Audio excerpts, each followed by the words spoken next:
My name is Cheryl Woodard, and I'm one of the meditation teachers here at Ecumenical Buddhist Society.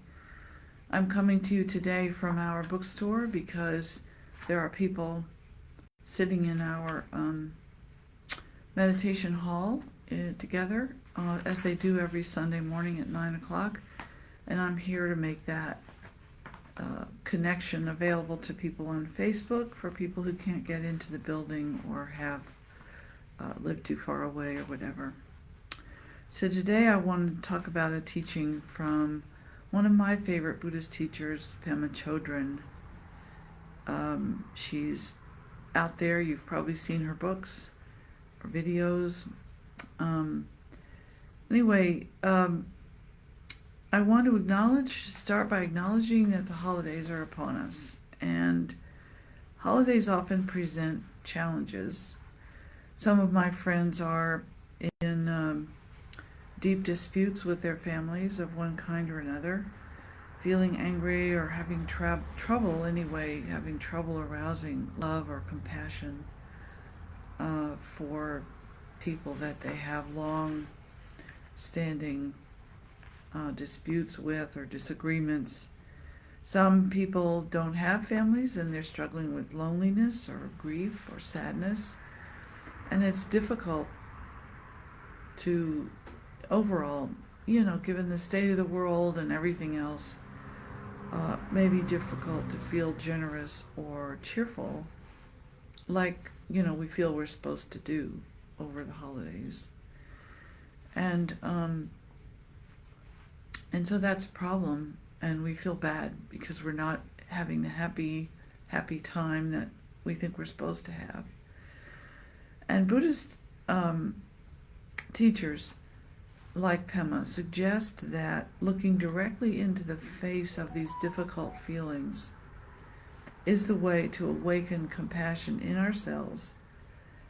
So to use all the unwanted things, the judgment about yourself, the disappointment, whatever it is, to use that as a way to find lasting peace by freeing ourselves a little bit from those expectations, from those kind of narratives that limit and control us and make us sad, make us unhappy, cause suffering. So here's how Pema Chodron puts it. She says, the reason we're often not compassionate with others is that we're not compassionate with ourselves. There are whole parts of ourselves that are so unwanted that we run away whenever they begin to come up. And then because we escape, we miss the moment that we're in. So whatever joy might actually be going on in this moment gets tossed out with the bathwater. Is the bathwater that gets tossed out with the baby when you don't want to remember how angry you are at so-and-so. So you just zone out, bliss out, crawl under a blanket, and you miss the good stuff that's also happening around you. Even if it's just the taste of the food that you're eating or the smile of a stranger and that you pass in the park or whatever, or the feeling of the sun on your face. So the reason we meditate is to try and stay present and acknowledge whatever those hard feelings are, but not let them run us over. So Pema says it like this: if we can experience the moment we're in right now, we discover that it is unique, precious, and completely fresh. This moment is like no other moment before or since, and moments never happen twice. So the meditation is about getting into being in this moment as much as you can, exploring it like a scientist exploring new territory, or with a microscope exploring life in a petri dish. What is happening in this moment?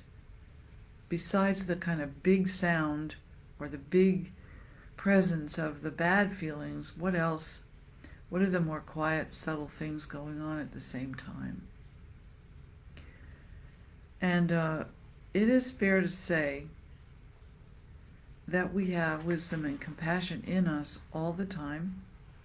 This is the discovery Buddha made, and the discovery that millions and millions of Buddhists ever since, meditators, have worked with over the centuries. And our complex relations actually grow out of the soil of our basic nature, the soil of our heart, our bleeding hearts, our thin skins, all those things that are so annoying sometimes. Why does this upset me? And so forth. It upsets you because you have a big heart, because you care, because you love, and because you are connected to people. So meditation helps us connect with that basic nature, which is fundamentally connected to all the people around us. Now, to be realistic, the results of meditation don't come immediately. Just like you don't get a whole vegetable garden in 5 minutes after you put the seeds in the ground. You have work. You have to do the work. You have to tend to the experience and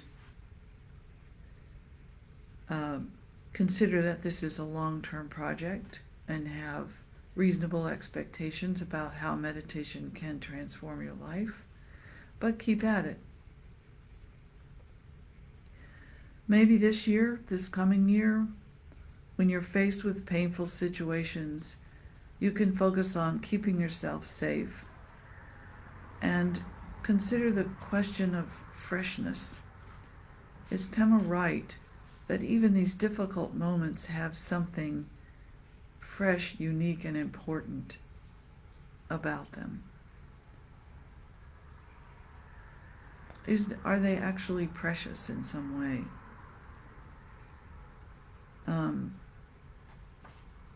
So that's the framework, that you're meditating is to make friends with yourself, basically to create a relationship of calm acceptance and curiosity, so that your very good-hearted, kindly nature can reveal itself and be more present for you and for the people around you. And the way the meditation was taught to me is a practice that has 4 parts. It's called calm abiding. And I like to start, this time I would like to start with the practice of softening. And so think about, just for a minute, consider for a minute all the people in the world that are struggling with all these intense, difficult feelings now, and especially during the holidays, disappointments, loss, whatever it is, and wish for them, for yourself, and for them, all the people that feel like you, wish that they could be relieved of those difficulties, that they could find joy, they could find peace and comfort. And then with that objective in mind, we go through the other 3 steps of the practice, which are settling, opening, and observing. So you could say it's soften, settle, open, and observe. Those are the 4 steps. So we did soften. Settling is, first of all, creating a space where you are undistracted. and safe, and where your likelihood of a good meditation session is high, like you're well fed and well rested, and you have some energy. And you start with your body, you put your body into an upright but relaxed posture, securely seated on a good chair or cushion. And right now, I'm sitting on a chair. I particularly like this chair. It has an upholstered seat, but it's a square, flat seat, so it holds me very well. And my feet are touching the ground in a good way. And my back, I'm not leaning back on the chair like this. I'm sitting up forward and holding myself up. My shoulders are back and square, and there's no tension in my shoulders, and my arms are my hands are resting on my knees.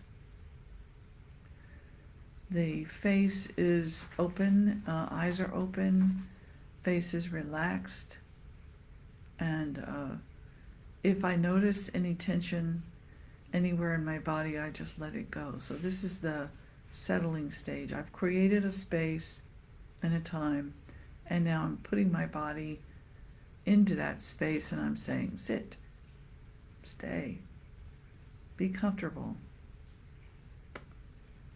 That's the first part. And then opening is about connecting your awareness to the space around you, because you are actually, we feel like we're occupying this little space inside of our head, small and cramped space, self-absorbed, self-focused space. But actually, all the time, we're occupying a space that's very big. If you think about it, the air that you breathe may have come all the way from China, or from the moon, or something like that. I don't know. That's not good science, probably. But anyway, the space you occupy is actually much, much larger than the skin around your body or the skull around your brain. And so we open to this space by paying attention to our breathing. And the breathing is great because the body is always breathing, whether you think about it or not. The body is going to breathe, and you breathe. So you just ask your mind to pay attention to your breathing. And you feel the breath in your body. Some people feel it in their belly, some people feel it in their lungs or their chest area, some in their face or their nose. You could start by taking a couple of conscious breaths where you might even visualize the breath, air coming into you from outside, bringing with it nourishment. The oxygen that you need to stay alive is coming in constantly, and you're exhaling all the waste product of your body, the things that you don't need anymore, and you let them go way out into space. So this opening could take just a moment, but you are focusing your attention on the breath and the fact that your breath is constantly exchanging with the space around you. Your body is exchanging with the space around you by breathing. And another consequence of this, putting your attention on your breath, is that the mind, which might be all over the place, it has a little job to do, which is to follow the breath. So the mind kind of slows down too. It comes and settles with your breath into your body. And so now we're in the last stage, which is observing. And what we're observing is the activity of the mind. And, as long as you're alive, your mind is going to be active. But you would like to know about that activity. In fact, if you're very agitated, you could inquire look into that agitation. Feel where it is in your body. We're not so much interested in analyzing the story or preparing a case for court of self-defense or whatever. We're just looking at it. Just look at the mind and the activity and let it keep going without getting too involved with it. The analogy people use is of a river, and you're sitting on the banks of the river. You're watching the water flow by. The water is your thinking and feeling activity. And you're not swimming in it, you're looking at it. So there's a little bit of distance. You're up on the shore, the banks of the river, and you can, from that vantage point, you can see, is the water turbulent or calm? Is it clear or cloudy? Is it hot or cold? You can just be curious and look and not try to stop or change or direct the water in any way. You just want to see. You want to learn from it. You want to understand it.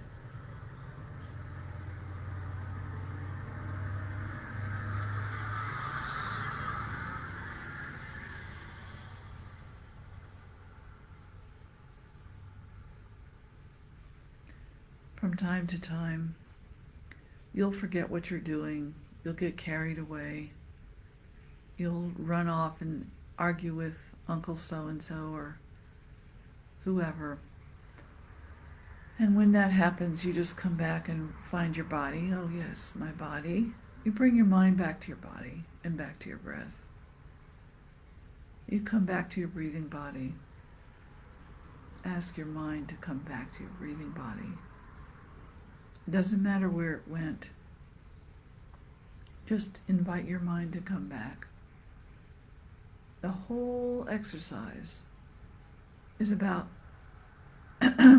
staying present with this moment, with this body and this breathing and this observing. Just stay with it.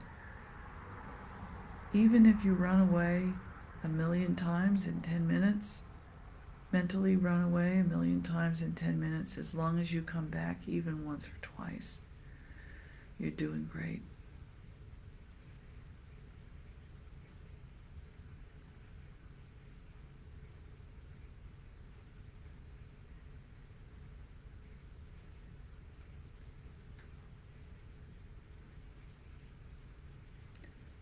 I don't know what you're going to see when you sit there, and I don't know that it matters all that much. I think you should look for the results of meditation off of the cushion or chair. When you get up and move through your life, look and see if there's any sense of calm presence that you didn't have before, and that's the idea. So before we end, again, to kind of think about not just you, but all the people in the whole world that are feeling just as disturbed as you are, and maybe more. And just feel and extend the wish that they could be relieved of their distress, just like you will be. And so that's it. When your time is up, you just get up and move about your day as you normally would. And again, as you move through your life, if you can look for opportunities, maybe it's just a breath or two, where you can practice staying present with something. Something comes along and upsets you, and you just breathe instead of reacting. So I just want to mention before I go, there's a couple of things at EBS happening here at EBS. We're having our annual holiday party next Saturday from 5 to 7. And it's a potluck, usually some dinner food, but you could also bring, sweets and treats, holiday treats. And it's a chance for the whole community to just be in celebration together. No hard work, just friendship. And tomorrow night, that party is Saturday, but tomorrow night there's an introduction to Buddhism class here in the center at 7 p.m. It lasts an hour, and we also put it on Zoom if you can't get in. So look for that on the schedule page of our website. There's a link to the Zoom meeting details. And then on Saturday, December 13th, there's a half-day meditation practice, which is normally the first Saturday of the month, but it's moved because of the party. And that is 4 hours, but each hour you could just do 1 hour if you wanted to.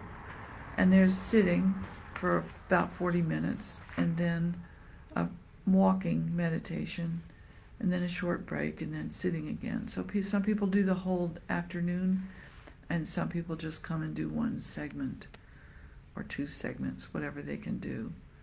And that's a wonderful opportunity to meditate with other people. It feels really good. And we offer, of course, usually all week long, we offer meditation sessions every single day for half an hour. Saturdays and Sundays from 9 to 9:30, and weekdays from 11:30 to 12. And those are open and free, and you just show up, and there's a cushion for you and somebody keeping time and other people. Also really good. So that's all I have for today. I wish you all the best. Enjoy your holidays, and I'll see you next time.